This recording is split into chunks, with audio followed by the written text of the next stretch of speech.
Ei meninas, tudo bem? Aqui é a Natália, eu sou psicóloga clínica e fundadora da Clínica Psi do Amor. E hoje eu vou conversar com a Jennifer, que é uma das psis que trabalham na clínica, e ela é especialista, né, em ferida de rejeição. Não é isso, Jennifer? Exatamente. Oi, Nath, tudo bem, meninas?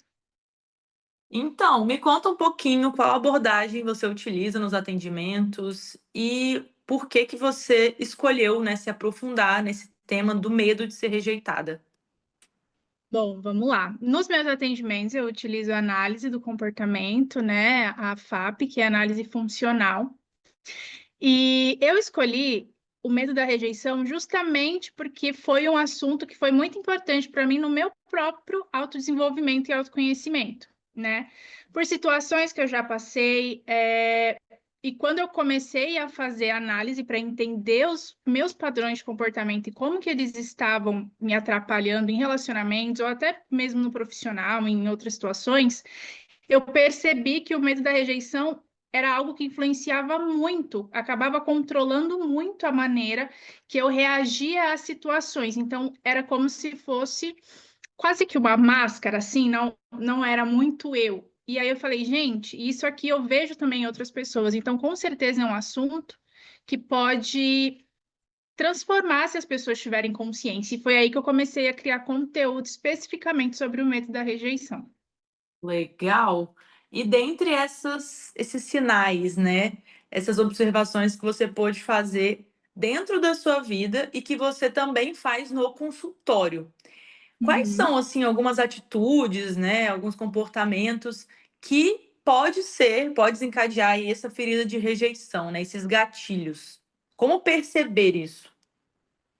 Bom, como eu vi em mim, e eu também vejo no consultório, os maiores gatilhos da ferida da rejeição, com certeza, são relacionamentos. Uhum. Agora, se a gente for falar dos comportamentos mais comuns, né, que a gente vê e que às vezes as pessoas até acham que são normais, principalmente nesses posts do Instagram, a gente vê Uhum. muito influências e essa coisa de joguinhos emocionais, de fingir que não está sentindo. Ou de, quando você achar a pessoa certa, já vai ser aquela intensidade desde o começo, e as pessoas não percebem que essas fantasias estão reforçando justamente o que fazem elas se sentir inseguras, que é também a base do medo da rejeição. Então, separei aqui para a gente falar três comportamentos mais comuns que com certeza as pessoas vão se identificar, e provavelmente você também já passou, eu também já passei. Então fala, né? Porque você falando assim me trouxe muito uma visão que eu tinha quando eu era adolescente ali, né?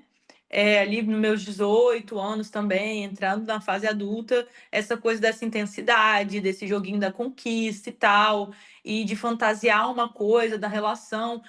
Porque o amor maduro, né, de fato, uma relação duradoura, saudável, é bem oposto, né, disso. Quando a gente vai falar de construir uma relação saudável, do amor durar, não tem como esse joguinho, essa conquista, esse frio na barriga, essa intensidade toda perdurar na relação. Isso acaba caindo por terra depois, né? Perfeito. E eu costumo falar até para as minhas pacientes que o relacionamento é igual uma receitinha de bolo, né? A gente vai encontrando os ingredientes de cada um, misturando, coloca no forninho, vai crescendo e aí vai se estruturando um relacionamento. Não é já entrar, pegar o bolo pronto no forno e pronto, acabou, delícia, não. Tem uma Perfeito. construção. Só que a gente sabe que hoje em dia, ainda mais por conta da ansiedade, da pressa, as pessoas não estão com aquela vontade de construir coisas, elas querem as coisas prontas. E é aí que entra um pouco dessa fantasia também, né, até social mesmo, e de conteúdos, filmes, coisas que a gente vai consumindo sobre essa questão da paixão à primeira vista, intensidade. Então, esse, inclusive, já entrando em o primeiro sinal, né, de um comportamento que parece comum, é esse de se apegar rápido demais e acabar se esforçando de uma certa forma para manter aquela pessoa ali com você, né? Porque, querendo ou não, a pessoa que tem a ferida da rejeição não curada, ela tem uma privação de validação. Ela tem essa privação, de atenção. Então, ela já se vê ali como alguém que provavelmente já foi rejeitado em algum momento ali na infância, na adolescência. Quando aparece alguém que dá o mínimo de atenção, é igual Coca-Cola zero no deserto, né? Para mim, Coca-Cola zero no deserto. Vai ser um ápice. Então, ela vai pensar: poxa, eu preciso fazer alguma coisa para essa pessoa não sair daqui. Eu preciso de mais. Eu preciso que ela veja que eu mereço isso, né? Que ela pode me escolher.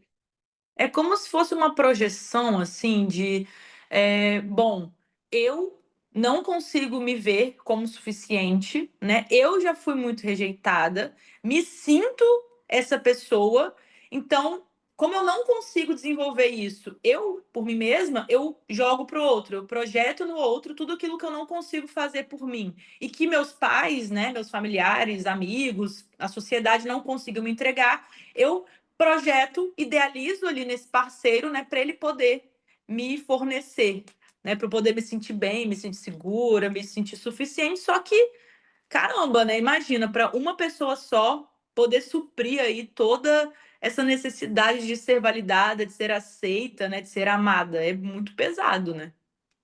Muito. E na maioria das vezes, nem a própria pessoa com medo da rejeição sabe muito bem o que ela quer. Ela só quer Uhum. sentir aquela validação. E nunca é o suficiente. Isso a gente vê muito, que a pessoa sempre, como está focando no estéreo, então sempre pensa: bom, quando eu achar alguém legal, achar a pessoa certa, aí eu vou ficar bem. Aí quando acha alguém legal, quando a pessoa me pedir em namoro, eu vou ficar bem. Aí pede em namoro, não. Quando a pessoa me pedir em noivado, eu vou ficar bem.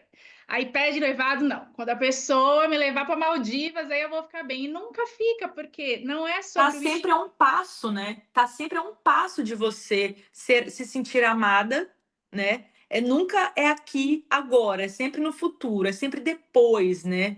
É muito louco isso mesmo. E a felicidade também, né? Ah, eu só vou ser feliz quando eu me formar, só vou ser feliz quando eu trabalhar, só vou ser feliz quando isso acontecer. E depois, né? Então, é muito importante realmente isso que você falou, assim, da gente entender que não é o outro, né? Não é sobre o outro, essa coisa de não se sentir amada. Diz muito mais sobre a gente, né? Sim, sobre a nossa segurança emocional, né? Não é claro que o outro também vai passar segurança, mas se a gente não tiver segurança, o outro pode fazer o que for, pode ficar preso Uhum. do teu lado, você sempre vai achar que ele está pensando em outra coisa, em outra pessoa, em outra situação, porque isso é da pessoa em si, né? Ela já Uhum. imagina que o outro está rejeitando ela, justamente porque ela se rejeita. Então, a gente sempre Perfeito. vai ver no outro o que a gente vê no mundo, né? Como a gente se comporta no mundo. E é exatamente por isso que é importante olhar para os padrões de comportamento e não do outro só. O nosso, Uhum. principalmente, que é o que molda mais e o que as pessoas não querem ver. Porque dói, né? Dói olhar para o nosso vazio. É muito mais fácil a gente apontar os defeitos do parceiro, né? Não, porque ele me faz sentir assim, né? Então, ele fez isso comigo. Ele não é bom o suficiente. Ele me faz sentir mal, mas a gente acaba não olhando de fato, né? Enxergando que o nosso incômodo, que o nosso sentimento é nossa responsabilidade, né? A gente tem que lidar com ele, mas a gente não sabe muito bem, né, manejar isso às vezes, então realmente coloca o outro na frente para a gente não ter que se observar, né? Sim, Legal. exato. Não E é essa coisa fácil. também de colocar o amor, né, como uma coisa que vai te completar, o amor romântico, né? Ele é uma completude, assim, você vai se sentir plena, né, 100% segura, 100% amada, 100% perfeita. Você vai encontrar a tampa da sua panela, a metade da sua laranja. Então, a gente, querendo ou não, cria essa ideia, né, de estar em uma relação, de casar, como se não pudesse haver espaço para se sentir sozinha, para se sentir mal, para se sentir falta de outras coisas, né? Porque quando a gente fala de relações saudáveis, é isso. Não é só o relacionamento. É ter uma boa base de família, ter bons amigos, um trabalho que você gosta, né? Ter hobbies, ter momentos de lazer. Então, só o relacionamento como é vendido por aí, né, nos filmes, novelas e livros, ele não vai te completar. Então, ainda mais essa ferida de rejeição aparece, né? Porque você fica, caramba, por que eu não tô me sentindo 100% amada, validada e, né, segura? Aí se sente rejeitada, mas é porque realmente o amor só ele não dá conta de tudo, né? O amor romântico. Sim, é exatamente essa sensação de, ué, eu achei que quando eu tivesse X, quando eu tivesse um relacionamento, quando eu tivesse um cargo tal, eu ia me sentir bem. E não existe essa linha de chegada, né? Quem tem o medo da rejeição normalmente nem sabe onde quer chegar, porque é essa falta mesmo interna. E outro ponto também que eu acho que casa muito aqui, que entra no segundo tópico, é essa questão do esforço. Porque quem tem a ferida da rejeição sempre vai achar que as coisas são muito difíceis, então que tem que ter muito esforço para você ter um relacionamento, você tem que sofrer, você tem que chorar, você tem que ceder muitas vezes, né? Quantas vezes já não ouvi de pessoas de que não, para o relacionamento dar certo, você tem que ceder, você tem que fazer tudo pela pessoa. E Tem aí uma cria. frase que eu ouço muito no Uhum. consultório, que é assim, como é que é, gente? Tudo muito custa aquilo que muito vale. Como é que você já ouviu? Sim, já. E eu fico assim, É, gente, essa frase romantiza muito, né, o esse sofrimento na relação. sim, igual aquela o que vem fácil, vai fácil, né? Esse tipo Isso, de coisa. Sim. perfeito.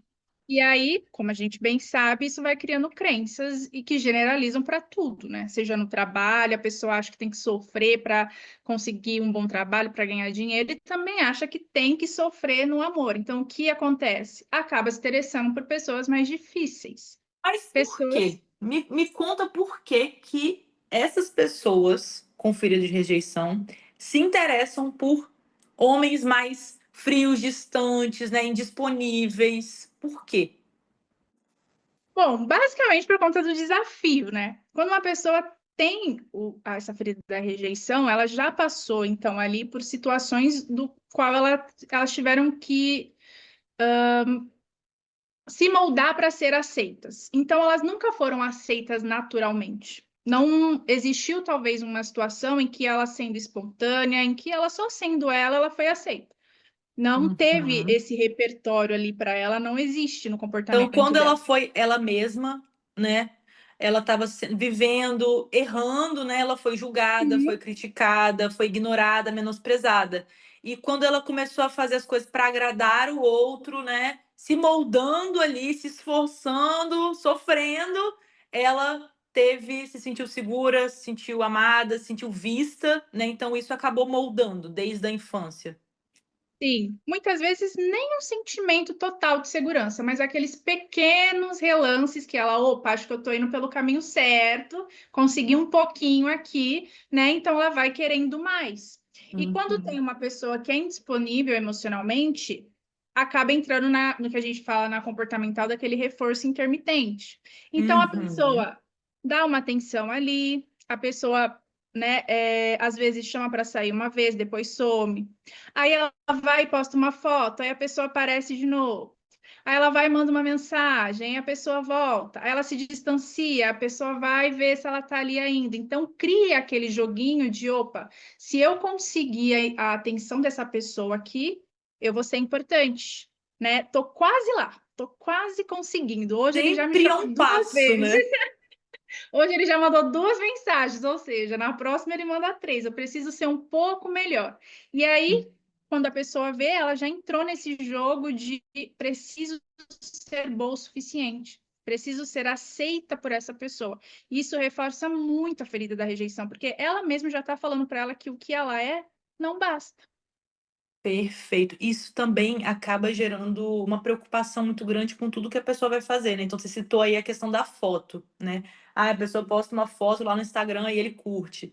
Então, as próximas vezes que ela for postar uma foto, ela vai ficar assim, cara, como eu posso postar para ele ver, para agradar ele? Então, tudo que ela vai fazendo, né? A forma de se vestir, a forma de falar, os lugares que ela vai, tudo é voltado para o outro, né? Ela acaba se esquecendo, se anulando, às vezes, antes mesmo de entrar numa relação, porque tudo que ela faz é tentando provar o valor dela, não para ela mesma, mas para ele, né? Exatamente. Vai postar uma foto na academia, o que será que ele vai pensar? Será que ele vai achar que tá vulgar? Será que ele vai gostar? Né? Vai postar uma música, às vezes, será que ele gosta dessa música? Será que ele vai achar que a gente combina? Então, você começa a ser controlada pela pessoa e a pessoa nem tá sabendo de nada. E você já tá dependente emocional, né, da pessoa sem entrar no relacionamento. E isso vai deixando a pessoa tão obcecada que ela começa a ficar muito ansiosa em estado de alerta. Isso também é muito relatado na clínica de, bom, quando eu estou solteira, estou tranquila, vivendo a minha vida, conheço alguém, acabou. A minha vida, a pessoa vira o centro da minha vida. E é com certeza por conta deste comportamento, de achar que você precisa se moldar para o que a pessoa acha que é certo. Caramba, é impressionante como isso aparece. E eu também me sentia muito assim, né? Eu estava solteira, eu estava de boa, né? Tranquila na minha vida. Era só me interessar por alguém que, pronto, acabou. Eu só ouvia a música que a pessoa gostava, eu só via o filme que a pessoa gostava, eu só fazia tudo que a pessoa gostava. A pessoa fazia academia, eu ia pra academia. Uma coisa assim, meio bizarra, né? Mas sabe qual que é o pior, né? Quanto mais a gente fica fazendo isso, mais a gente fica buscando validação, a gente cria uma expectativa muito grande dessa aceitação do outro. E como você falou, às vezes esse outro não tá nem aí, nem E nem sabe, saber. e a gente se frustra muito, porque ele não dá aquilo que a gente espera e a gente se sente ainda mais rejeitada. Então, acaba reforçando aquilo que a gente queria acabar, né? Que a gente queria sanar. Sim, é um ciclo sem fim. E aí entra os mecanismos de defesa, né? Ou a pessoa vai ficar reativa, vai lá tirar satisfação com outro que não está sabendo de nada, ou vai fugir do relacionamento e vai adicionar mais uma experiência ali de rejeição, que foi, querendo ou não, uma ilusão própria, né? Nessa questão de querer se adaptar ao outro e já vai para o próximo relacionamento, ainda achando que precisa controlar mais a situação, que não foi o suficiente. Então, em vez de ela entender que, opa, essa pessoa aqui não é para mim, não gosta de mim, não. Ela entende que eu não fui boa o suficiente. Na próxima, eu preciso me controlar mais. Que daí entra no terceiro tópico, que é sempre achar que precisa estar controlando a pessoa, a relação, porque senão ela vai achar alguém melhor. E isso causa muita ansiedade e muita aquela sensação de estado de alerta constante, que a pessoa já acorda assim, o que eu preciso fazer hoje para que a pessoa não me abandone, né? Não me rejeite, goste mais de mim. Muitas vezes na clínica a gente recebe algumas pacientes que têm a demanda de ansiedade, né? Elas falam, não, eu estou muito ansiosa. Só que a ansiedade delas é exatamente isso que você falou, é esse alerta. Então, muitas vezes essa ansiedade que ela acha que é ansiedade é uma ferida de rejeição. É uma baixa autoestima, né? É tentando provar o valor dela, é um ciúme, é uma dependência emocional, né? Então, às vezes vem com o nome ansiedade, mas a gente acaba destrinchando para outras coisas, né? Sim, na maioria das vezes que chega com essa ansiedade já é uma obsessãozinha ali daquele desafio que a própria pessoa criou, né? Porque se cria um desafio de conquistar a pessoa, de querer a atenção, de fazer dar certo. Então, né, igual a gente falou no começo, sempre um próximo nível. Se você está conhecendo, a pessoa vai querer que o outro se apaixone, depois vai querer que peça em namoro. Então, ela acha que ela é responsável por fazer o relacionamento dar certo. Então, ela precisa estar sempre no controle do que a pessoa está fazendo, se não está falando com outra pessoa, o que a pessoa está vendo, se o que ela fez a pessoa gostou ou não, o que ela fala para a pessoa gostar mais dela. Inclusive, tem muitos conteúdos no Instagram, né? Assim, de fale isso que ele vai gostar mais de você, faça isso que ele vai te mandar uma mensagem. Isso reforça muito o medo da rejeição, porque a pessoa acha que com o script pronto, né? Como se, bom, eu não sou suficiente, eu preciso de uma mensagem mágica para fazer a pessoa gostar de mim. Isso vai deixando as pessoas robóticas. Elas não se relacionam mais com vulnerabilidade. É como se fosse realmente um passo a passo de um relacionamento. Não Uhum. existe mais sentimento, não existe aquilo de querer conhecer a pessoa. Você só quer que ela siga o script que você criou na sua cabeça.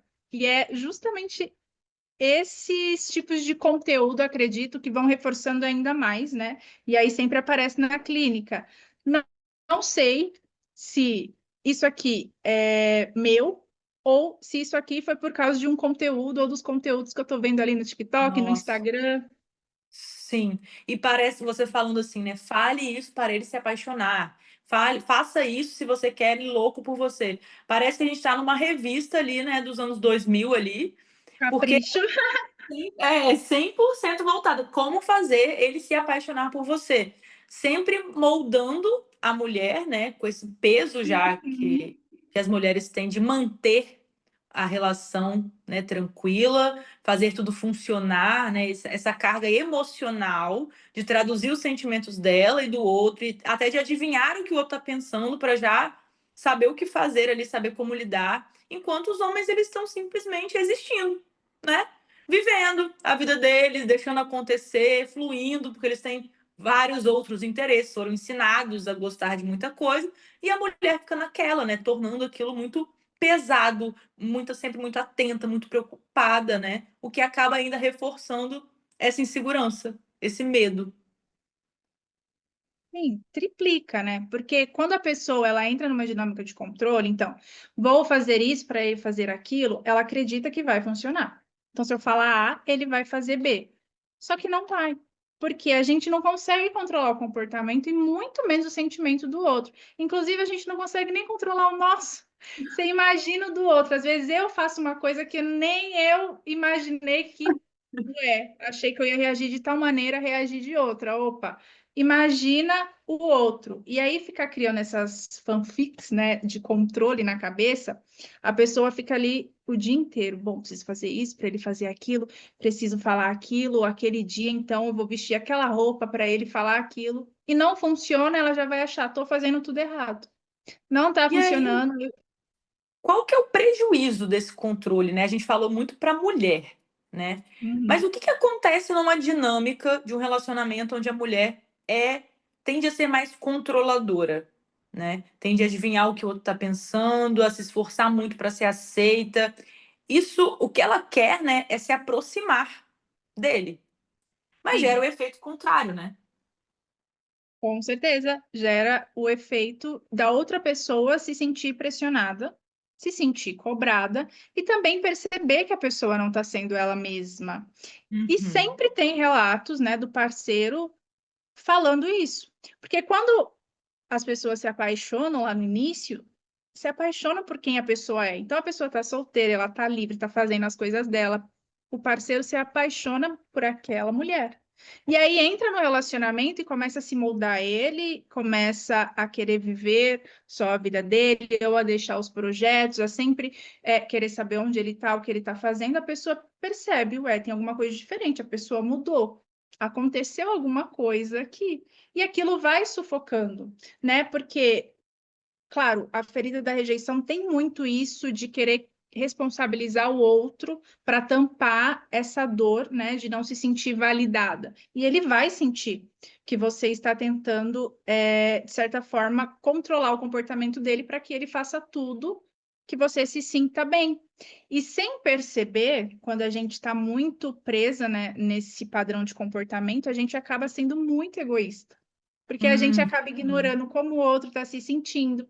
Então, se a pessoa está triste e às vezes não está querendo conversar, está querendo espaço, está querendo acolhimento, a pessoa não consegue entender. Vai achar que é Nossa. com ela, vai criar briga, vai querer que sempre a pessoa esteja de bom humor, feliz, para ficar do lado dela. Então, cria-se um certo egoísmo, mesmo que a pessoa não perceba. E eu acho que isso é uma parte muito difícil, sabia? Da gente perceber, poxa, eu só estou querendo amor, quero fazer o relacionamento dar certo. Como que eu estou sendo egoísta?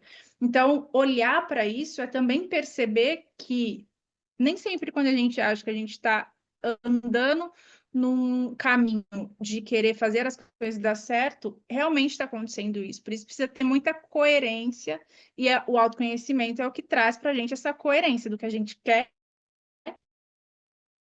e do que a gente faz, né? Perfeito. E eu acho muito importante você ter mencionado essa questão do egoísmo, né, da falta de empatia mesmo, porque a gente está tão sofrida, Uhum. né, na nossa própria ferida, que a gente não consegue ter tempo, né, de observar do outro, né? A gente está tanto ali querendo provar nosso valor, que às vezes o outro está passando por um grande problema e a gente não consegue ser aquele acolhimento, aquele abraço, né, dar aquele afeto, porque a gente está completamente sobrecarregada, tentando se provar ali, né? Então isso acontece muito. Às vezes a gente acaba sendo tóxica da relação por essas questões, né? Sem intenção nenhuma, mas acaba sendo, realmente.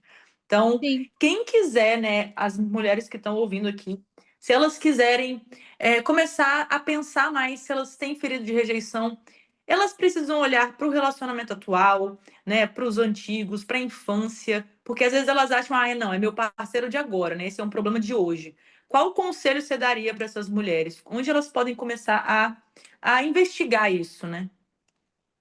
Bom, com certeza os relacionamentos atuais vão mostrar muito. Acredito que já serve como um norte, né? Mas se você não está se relacionando, você também pode começar a perceber em outros pontos da sua vida no atual. Então, seja no trabalho, por exemplo. Como que você se sente no trabalho, principalmente com críticas, que é uma coisa que eu vejo bastante também. Quando a pessoa tem a ferida da rejeição, ela tem uma dificuldade de receber crítica porque ela já se autocobra o dia inteiro, ela já se autocritica o dia inteiro, então quando vem uma crítica, ela já está na defensiva, né? Uhum. Porque ela já está esperando aquilo. Outro padrão também de quem tem medo da rejeição é quando a pessoa não é escolhida, ela fica muito triste porque ela se sente rejeitada, mas quando ela é escolhida, ela também fica preocupada porque ela fica com medo de falhar e ser rejeitada. Ou seja, também tem essa questão do nunca é bom o suficiente, ela nunca se sente realmente validada, ela sempre acha ou que ela está fazendo mais do que a obrigação, ou que ela não fez a obrigação. Então, está sempre neste lugar de sofrimento mesmo, né? Porque de fato não é o externo, é o interno. Nossa, isso que você falou é muito real, muito. E aí a gente consegue perceber que realmente não é sobre o outro, né? Não é sobre o seu parceiro que é ruim ou sobre o bom, porque quando essa pessoa que te valida, que te escolhe, que te ama, ela chega, você não consegue nem sustentar, porque aquilo ali é diferente da sua crença que você tem sobre si mesma, né? Então aquilo ali acaba ficando incoerente para você. Você fala, ué, mas eu sou rejeitada, eu sou essa pessoa, eu me vejo nesse papel. Aparece alguém que me aceita, eu não consigo lidar com E isso, porque não biologia. está confirmando as minhas crenças, né? Uhum, sim, por isso que Bacana. muitas pessoas têm, por exemplo, dificuldade de receber elogio. Quando a pessoa te critica, você fica chateada, fica pensando naquilo a semana inteira, mas porque você acredita naquilo. E quando a pessoa te elogia, você pensa o quê? Ah, falou por educação. Porque você não acredita que aquilo é verdade. Então a pessoa pode te elogiar o quanto for, não vai internalizar, porque você não consegue se ver com valor. E é justamente essa segurança emocional que precisa ser trabalhada para que você consiga ter a sua própria régua, entender quem é você, qual é a sua história, entender as coisas que você passou lá atrás, que, poxa, você tem sim motivos para ficar triste, para se sentir mal às vezes ficar desconfiado, ok, mas como que eu posso usar isso para me fortalecer e não para, de certa forma, jogar no externo e esperar que alguém resolva, né? Como eu realmente posso utilizar as coisas que eu passei como pistas e não como, de fato, decretos de que sempre vai ser assim. Não, não é sempre que vai ser assim, a não ser que você acredite. Aí vai. Uhum. Perfeito. E por isso, né, todo esse trabalho que você falou aqui, a gente faz na terapia, né? Por isso que é tão Sim, importante a gente, de fato, entrar no nosso processo terapêutico e mergulhar nas nossas questões e com a ajuda de uma profissional, né, de uma psicóloga qualificada que entenda essas questões, né? sim. Eu sempre gosto de falar que, não só no meio da rejeição, mas acredito que todos os traumas e feridas, né, coisas que a gente não conhece, a gente precisa seguir os 4 passos, que é, primeiro, tomar consciência daquilo.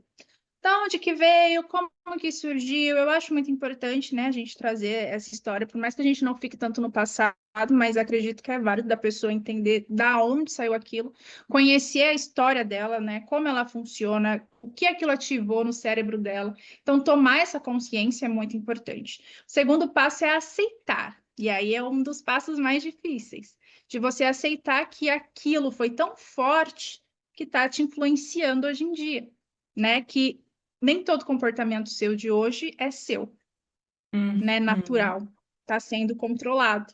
E que às vezes você tem comportamentos egoístas, sim, comportamentos incoerentes. Então, essa parte da aceitação é muito importante, né? E aí vem o enfrentamento, que é quando você vai se auto-perdoar, perdoar o amiguinho, perdoar os pais, que você vai enfrentar essa situação e falar: não, não quero mais continuar nesse padrão aqui. Estou repetindo aquele padrão que eu tanto critiquei do meu pai e da minha mãe, como assim? Preciso enfrentar isso aqui. E aí, de fato, vem a mudança, que é quando você começa a internalizar, o cérebro começa a entender, opa, estou mudando aqui de ambiente, não preciso mais ficar em estado de alerta, né? Não preciso mais ficar achando que todo mundo vai me enganar, que todo mundo é meu inimigo. Posso construir uma autoconfiança de, se acontecer, eu posso sair dali. Eu não preciso ficar numa relação ruim o resto da minha vida. Eu consigo sair, não preciso controlar o outro. Eu posso deixar que ele se mostre. E se não estiver bom, então consigo me retirar, né?